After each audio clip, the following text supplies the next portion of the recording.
Graças e paz, irmãos.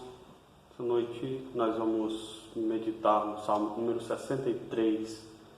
Então, abram suas Bíblias no Salmo número 63 e escutem com atenção a leitura da palavra do Senhor. Ele diz assim: Salmo de Davi, quando no deserto de Judá. Ó Deus, Tu és o meu Deus forte, eu te busco ansiosamente. A minha alma tem sede de ti, o meu corpo te almeja como terra árida, exausta, sem água. Assim eu te contemplo no santuário, para ver a tua força e a tua glória, porque a tua graça é melhor do que a vida, os meus lábios te louvam. Assim, cumpre-me bem dizer-te enquanto eu viver.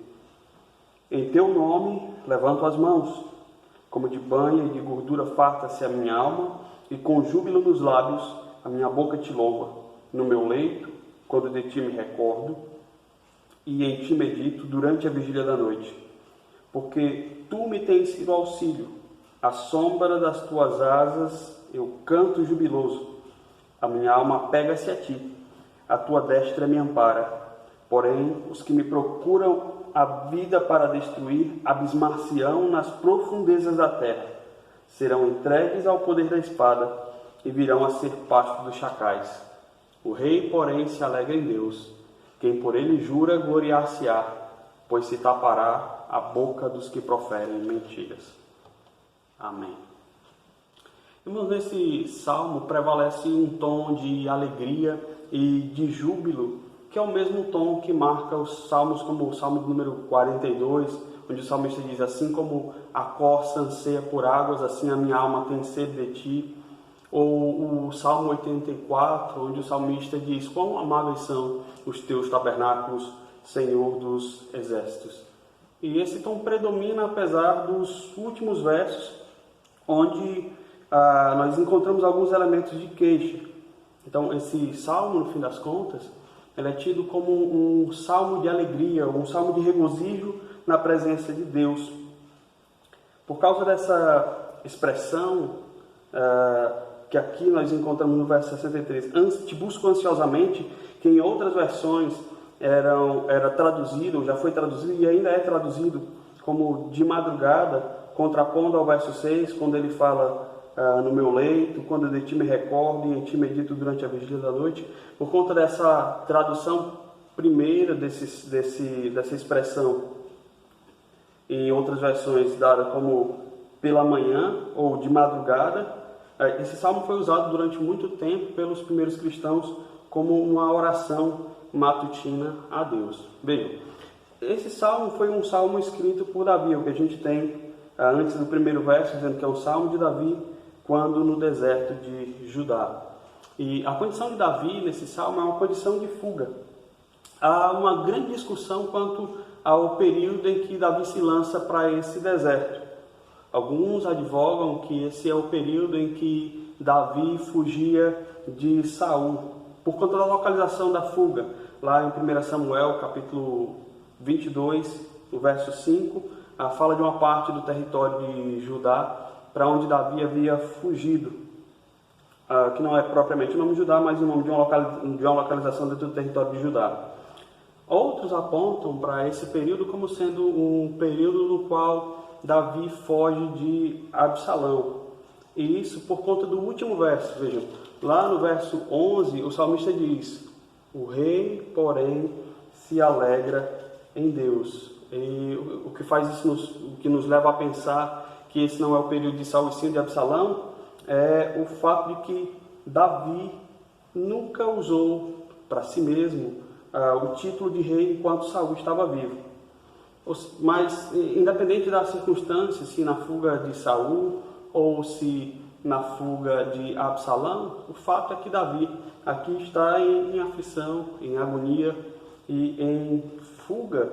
E ele quer nos ensinar e nos chamar a ter, nesses momentos, o mesmo sentimento que também houve nele.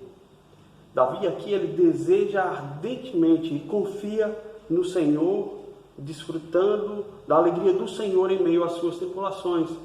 E assim também, pelo seu exemplo, nós somos chamados a desejar ardentemente o Senhor e a confiar no Senhor, desfrutando da alegria no Senhor, mesmo em meio aos momentos de tribulação, tais quais nós vivemos nos dias de hoje. Então, em primeiro lugar, Davi mostra aqui como ele, enquanto salmista, no meio da tribulação, deseja ardentemente a presença do Senhor. Veja, o verso 1, Davi inicia demonstrando a sua absoluta confiança no Senhor, dizendo: ó Deus, Tu és o meu Deus forte. Veja, Davi havia sido ungido rei por Samuel por ordem de Deus. Aquele que é o forte governador do mundo, o Senhor, havia dado ali a Davi essa condição de que ele ocuparia o trono. Então, Davi estaria confiante que Deus, como havia lhe prometido isso, ele haveria de sustentar essa condição. Isso se a gente pensar na questão de que esse é um salmo escrito durante o período ali da fuga de Saul. Embora Saul tenha falado mentiras e perseguido Davi injustamente, Deus haveria de sustentá-lo e ali dar aquilo que ele havia prometido. A mesma coisa acontece também caso essa fosse a situação em que Davi fugia de Absalão. E talvez ainda com uma ênfase muito maior pelo fato de que quando Davi fugia de Absalão, Deus já havia lhe dado, havia feito aliança com Davi. Havia prometido a ele que a sua descendência estaria para sempre sentada no trono de Israel. Não lhe faltaria um herdeiro que estivesse ali. Então Davi tinha a certeza de que essa palavra que Deus havia dado haveria de se cumprir, porque aquele era não outro, mas ele era o seu Deus. Então, desejando esse Deus, é que ele diz: Deus, Tu és o meu Deus forte, e eu te busco ansiosamente. A palavra traduzida aqui por buscar, ela vem de um substantivo que, literalmente traduzido, pode ser aurora ou nascer do dia. Então é por isso que em algumas versões da Bíblia nós encontramos essa palavra que, em vez de buscar ansiosamente, é eu te busco pela madrugada ou te busco pela manhã. A grande questão é que em nenhum outro lugar das Escrituras essa palavra é usada nesse sentido, de buscar o Senhor logo cedo. Então a ideia que vem verdadeiramente por trás é essa de buscar, não apenas pela manhã procurar o Senhor, mas de buscar o Senhor ansiosamente. E essa busca é intensa, tal qual a situação que Davi está passando. Veja, na parte B do verso, ele diz: a minha alma tem sede de ti, e o meu corpo te almeja como terra árida, exausta e sem água. Vejam aí, são o corpo e a alma. A integralidade do ser é o homem completo, com sede, almejando a Deus. Veja, pense em como são as águas de um deserto, aguardando que caiam as chuvas do céu. E vejam que a condição que Davi enfrenta aqui é uma condição de grande privação. Ele está ali passando por privações tanto físicas quanto espirituais, independente do contexto em que o Salmo foi escrito. Quanto às privações físicas, basicamente podia dizer que ele estava ali pobre, estava esquecido, estava sendo perseguido, mas acima de tudo, mais do que isso, Davi estava sendo privado de cultuar a Deus publicamente. Ele estava afastado do santuário do Senhor, ele estava afastado do lugar da presença especial de Deus, tendo que se contentar com a alegria de saber que Deus o amava e de que ele também amava o Senhor. Então ele diz: a minha alma tem sede de ti e o meu corpo te almeja como a terra árida, exausta e sem água. Então é nessa condição que ele traz a memória, a experiência que ele tinha de estar no santuário do Senhor, no lugar que Deus escolheu para a sua habitação. E nos versos 3, então em meio a toda a situação adversa que ele estava passando, ele deseja ardentemente o Senhor, tal qual ele desejava e experimentava a presença do Senhor no santuário. Ele diz no verso 2: assim eu te contemplo no santuário, para ver a tua força e a tua glória, porque a tua graça é melhor do que a vida, e os meus lábios te louvam. Então, essa experiência com Deus traz alento para o coração de Davi. Ali ele enxerga o poder de Deus, ele enxerga a glória de Deus e ele enxerga também o amor de Deus. Esse é o ponto central, o amor de Deus, ou a graça de Deus, que é derramada sobre ele de maneira particular, de tal forma que Davi fala que é preferível ela acima de qualquer outra alegria. Davi não concebe qualquer tipo de vida da qual ele não possa desfrutar da graça de Deus, do seu bendito favor. E é ali no santuário que ele consegue observar isso de maneira mais clara e de maneira mais vívida sobre a sua vida.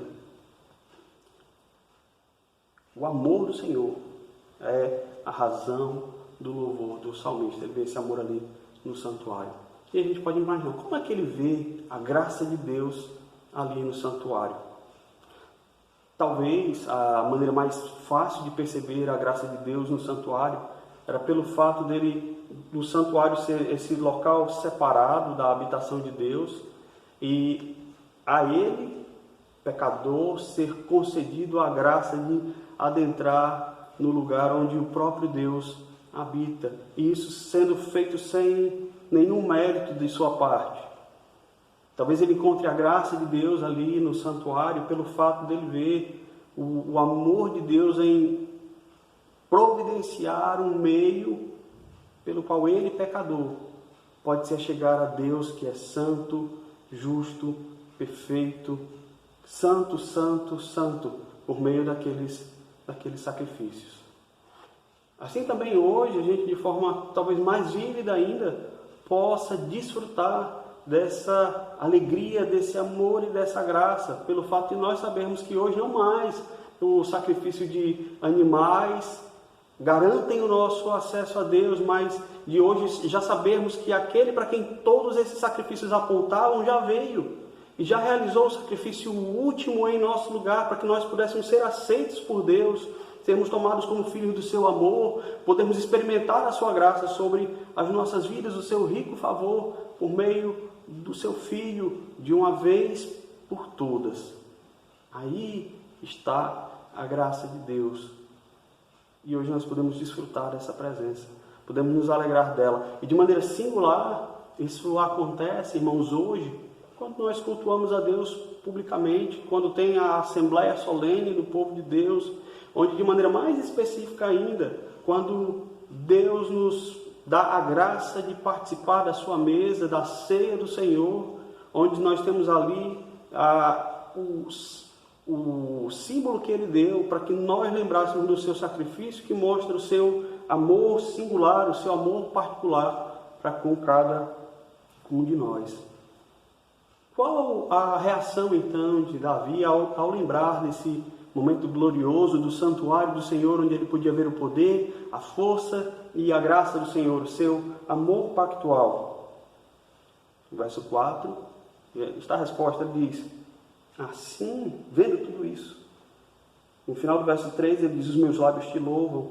No verso 4, ele continua: é assim, cumpre-me bem dizer-te, enquanto eu viver, em teu nome eu levanto as mãos. Então, o verbo bem dizer aqui, normalmente ele é usado para louvar a Deus pelos seus atos poderosos de vitória.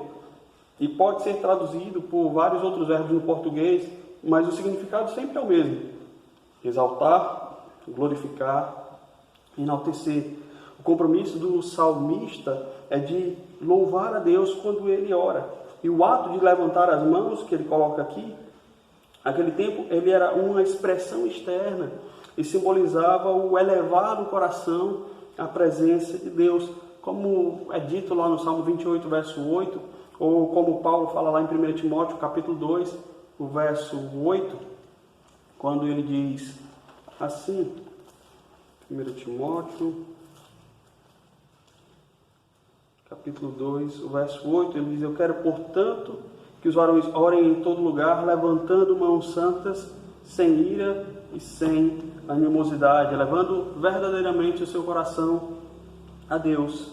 E enquanto o salmista permanece assim, louvando, exaltando, enaltecendo a Deus, na sua presença ele se farta, ele se enche, ele é saciado. O seu desejo por Deus é saciado.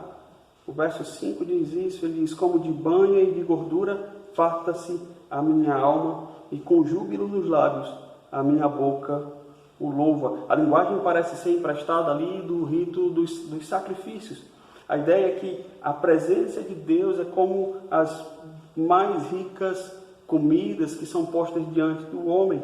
E assim o seu coração é satisfeito, e à medida em que ele se satisfaz dessa presença de Deus, também a sua boca se abre, transbordando em louvor ao nome do Senhor. Então o salmista nos chama, primeiramente aqui pelo seu próprio exemplo, a desejar ardentemente a presença do Senhor. O que nós podemos aprender dessa primeira sessão? Irmãos, por quê? Por que Davi pode chamar Deus de o seu Deus? Por que foi que Deus escolheu Davi como um rei? Porque ele fez uma aliança com Davi. Pense no contexto em que nós falamos no princípio. Você pode citar várias coisas, porque Davi era um homem segundo o coração de Deus, porque ele era reto, mas no fim das contas a resposta para isso não foi pelos seus feitos, nem por nada disso.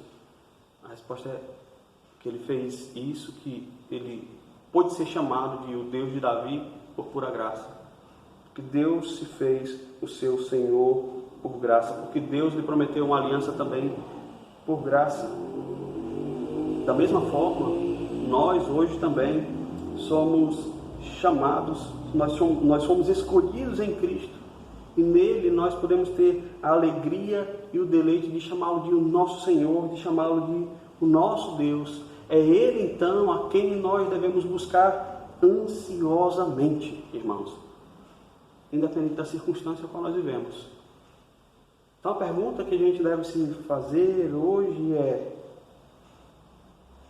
o que mais você tem desejado nesses dias? Qual é a coisa que mais hoje lhe dá satisfação? E em especial, pense hoje de maneira específica nesses dias de confinamento. Do que mais você sente falta? Dos seus amigos? Da prática de esportes? Talvez de uma comida melhor? Como você tem se sentido por hoje nós não podermos, de maneira especial, provar da presença especial de Deus no meio da reunião do seu povo em culto solene? Do que mais você sente falta? O que mais você anseia? Para Davi, estar na presença de Deus, provando do seu amor e da sua graça, era melhor do que a vida. Viver sem a graça de Deus, viver sem essa alegria, era pior do que qualquer coisa. Então isso deve arder em nosso coração o desejo de voltar a estarmos reunidos na presença santa de Deus. Talvez hoje você esteja aí descansando em casa, porque não pôde sair e está muito alegre com isso. Mas esse não deveria ser o verdadeiro desejo do nosso coração hoje. O nosso desejo devia ser não precisar de um meio como esse, a internet, para nos reunirmos em nome do Senhor. Como você tem tentado suprir essa falta? Como você tem ansiado por Deus? Como você tem respondido nesses dias? O que você tem feito para provar da boa presença de Deus na sua vida? Em casa você tem orado? Você tem lido a palavra de Deus? Você tem buscado cultuar ou servir a esse Senhor de maneira particular ou de maneira familiar? O quanto você tem desejado o Senhor e buscado encher o seu coração com a alegria dele?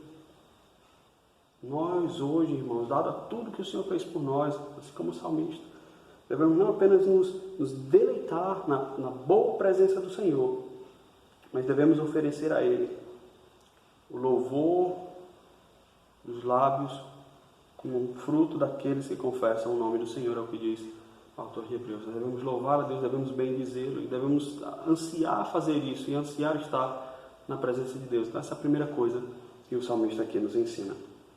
Em segundo lugar, ele nos ensina que nesses tempos de dificuldades, nós podemos confiar, ou nós precisamos confiar na presença do Senhor, tal qual Ele fez. Nos versos 6 ao 8 nós vemos isso. Então, o pensamento do verso 1, quando ele diz eu te busco ansiosamente, ou eu te busco pela madrugada, ou eu te busco pela manhã, é expandido aqui no verso 6. Ele diz, no meu leito, quando de ti me recordo, e em ti medito durante a vigília da noite, a minha boca te louva.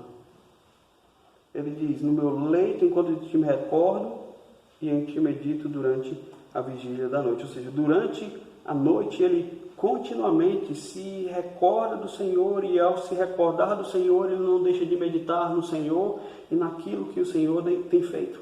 No verso 7, Davi diz, porque tu tens sido auxílio, e à sombra das tuas asas eu canto jubiloso. Davi mostra aqui a certeza que ele tem da proteção de Deus e do cuidado divino, que essas coisas juntas formam a base para o seu júbilo, para a sua alegria, a base para o seu canto, a base para a sua oração.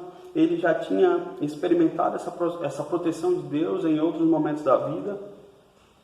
Pense lá, quando Davi enfrenta Golias.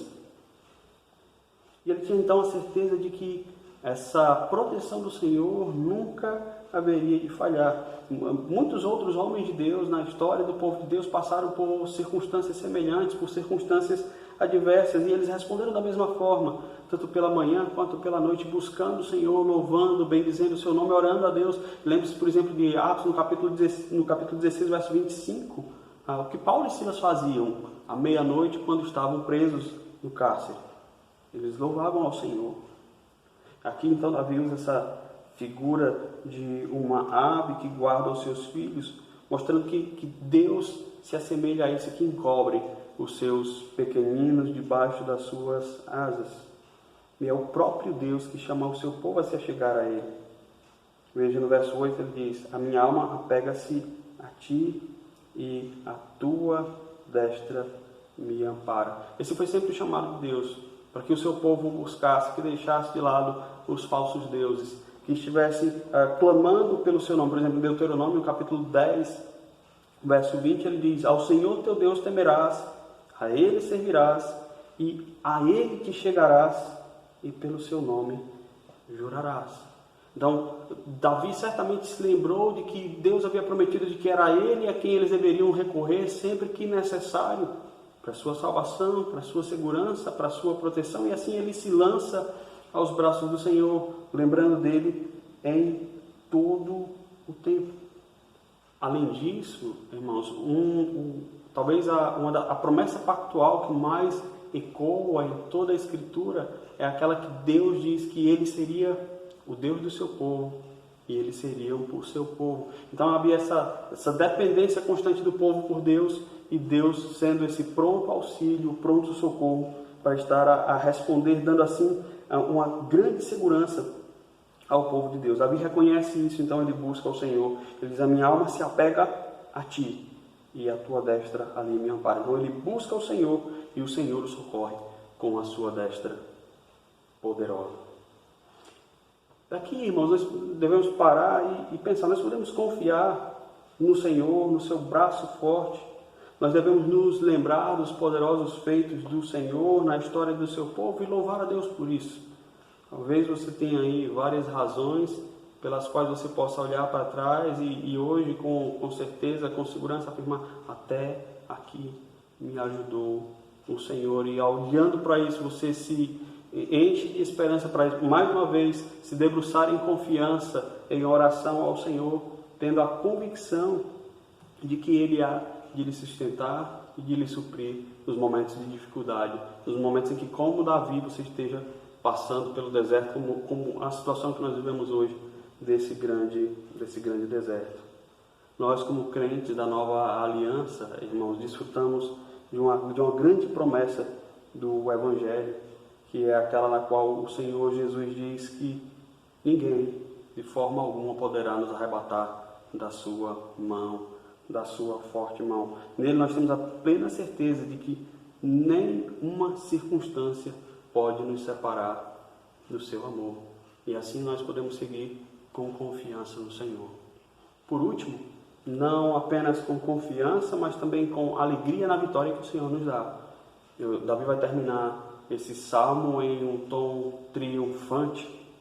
Ele diz no verso 9 o seguinte: porém, os que me procuram a vida para destruir, abismar-se-ão nas profundezas da terra. Bom, se o povo de Deus pode confiar na boa mão do Senhor, em contrapartida, os inimigos do Senhor devem temê-lo grandemente. Aqui Davi afirma que os seus inimigos, aqueles que aqueles que o haviam colocado nessa condição de vagante no deserto a ermo, teriam as suas vidas tomadas.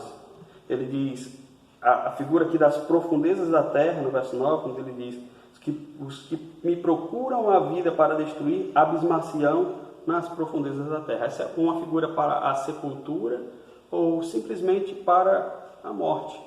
E isso fica muito mais claro no verso 10, quando Davi diz: eles serão entregues ao poder da espada e virão a ser pasto de chacais. A linguagem aí é de uma batalha militar com as suas consequências, que tem como suas consequências um grande número de corpos espalhados, sendo abandonados por todos os lados no campo como carniça para os animais.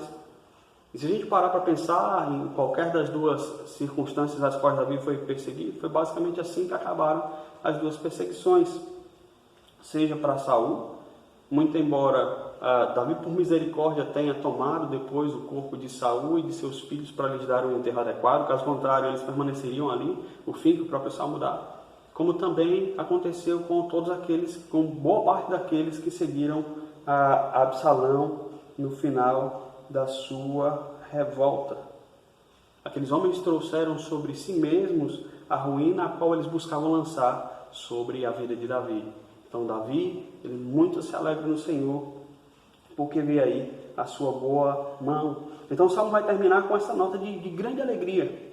Davi disse lá, verso 19, porém os que procuram, verso 9, porém os que procuram minha vida tirar para destruir, abismar-se-ão nas profundezas da terra, serão entregues ao poder da espada e virão a ser pastos de chacais. O rei, porém, ou seja, ele, eu, Davi, o rei, se alegra em Deus.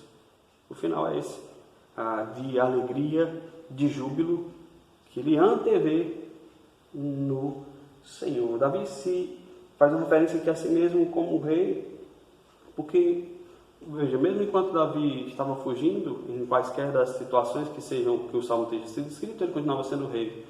Ele já havia sido ungido rei no lugar de Saul, tanto que o Espírito do Senhor havia sido colocado sobre ele e assim retirado de Saul, bem como também enquanto Absalão o perseguia, Davi continuava sendo rei em qualquer circunstância, e assim ele continuava a se alegrar em Deus, porque ele sabia que Deus haveria de guardá-lo, porque ele andava na verdade do Senhor. Ele era um servo íntegro, reto em ambas as circunstâncias, nada ele havia feito para que o mal sobreviesse a ele daquela forma. Então ele estava com a verdade e pelo nome do Senhor jurava que a sua posição era reta em quaisquer daquelas circunstâncias. Ao passo que aqueles que o perseguiam sempre com a mentira, detraindo. Então esses que andavam na mentira seriam destruídos. Ele diz: o rei, porém, se alegra em Deus. Quem por ele jura, gloriar-se-á. Ora, Davi fazia todas as coisas em o nome do Senhor. Então ele diz: esse se gloriar-se-á. Por quê? Porque o Senhor há de tapar a boca daqueles que proferem a mentira. Então, enquanto as vozes dos mentirosos eram caladas, a voz dos fiéis continuava ecoando, não simplesmente para se afirmar como verdadeiros, mas elas continuavam ecoando com um canto de júbilo ao Senhor. Então, irmãos, que nós possamos nos alegrar com a certeza de que toda a nossa luta, toda a nossa circunstância adversa, ela é temporária, porque o Senhor vela para guardar aqueles que são seus, e em breve Ele há de dar cabo a toda obra maligna, a todo mal que está sobre o mundo. O Senhor há de um dia pôr um fim. E o dia em que Ele vai pôr fim a todas essas coisas é no grande dia em que o Senhor Jesus voltar.